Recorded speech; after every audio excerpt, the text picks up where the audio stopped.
পারিবারিক কারণে দেশের বাইরে আছেন সৌম্য সরকার, যেইটা নিয়ে মোটামুটি টেনশনেই ছিলেন এতদিন নোয়াখালী এক্সপ্রেসের যারা ভক্তবিন্দু আছেন তারা।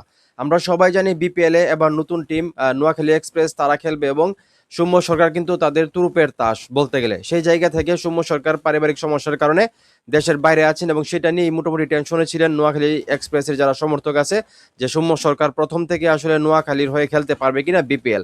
এখন কিন্তু সৌম্য সরকার এবং যে নোয়াখালী এক্সপ্রেসের ম্যানেজমেন্ট আছে তারা কিন্তু ক্লিয়ার করছে, যদিও পারিবারিক কারণে সৌম্য সরকার দেশের বাইরে আছেন, তারপরও কিন্তু উনি বিপিএল এর প্রথম ম্যাচ থেকেই নোয়াখালীর হয়ে খেলবেন। যেখানে বলা হচ্ছে পারিবারিক কারণে দেশের বাইরে সৌম্য সরকার নোয়াখালী এক্সপ্রেসের সাথে যোগ দিবেন বিপিএল শুরুর আগেই, মানে বিপিএল শুরু হওয়ার আগেই উনি দেশে আসবেন এবং নোয়াখালী এক্সপ্রেসে যোগ দিবেন। এটা কিন্তু নোয়াখালী এক্সপ্রেসের জন্য একটা গুড নিউজ।